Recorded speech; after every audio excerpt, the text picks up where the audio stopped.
human's life is a struggle between ignorance and illumination. He explained that once a person stops searching for information and self-knowledge, ignorance sets in. That struggle is a moment-to-moment decision to learn to open or close one's mind.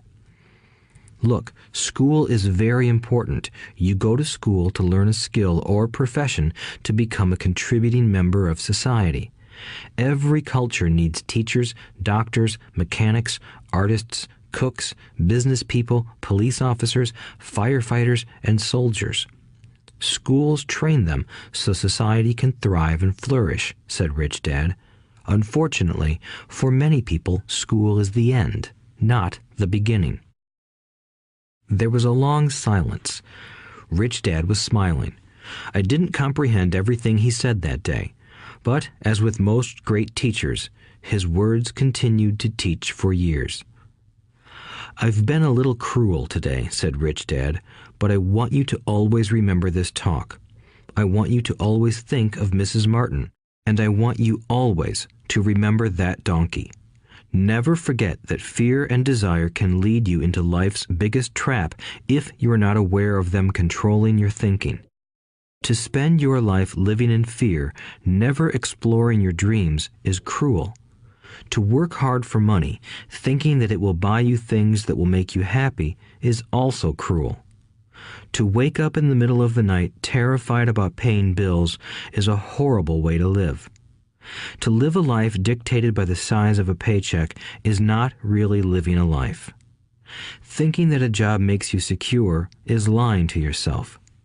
That's cruel, and that's the trap I want you to avoid.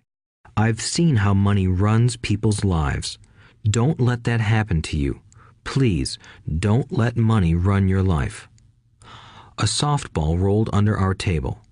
Rich Dad picked it up and threw it back. So what does ignorance have to do with greed and fear? I asked.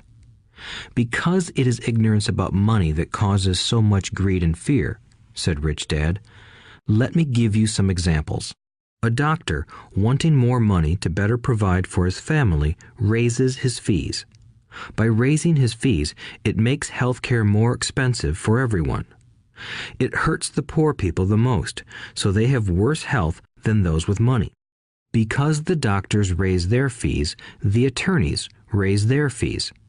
Because the attorneys' fees have gone up, school teachers want a raise, which raises our taxes, and on and on and on.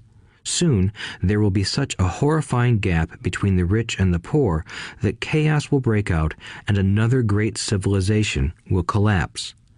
History proves that great civilizations collapse when the gap between the haves and have-nots is too great. Sadly, America is on that same course because we haven't learned from history. We only memorize historical dates and names, not the lesson. Aren't prices supposed to go up? I asked. In an educated society with a well-run government, prices should actually come down. Of course, that is often only true in theory.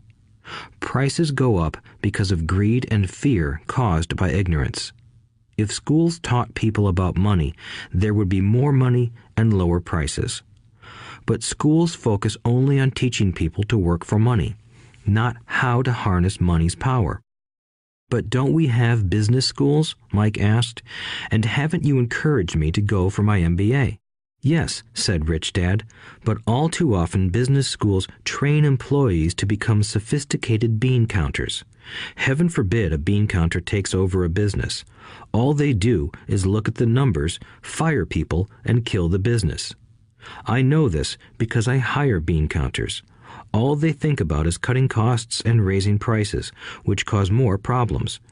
Bean counting is important. I wish more people knew it, but it, too, is not the whole picture, added Rich Dad angrily. So, is there an answer? Asked Mike. Yes, said Rich Dad.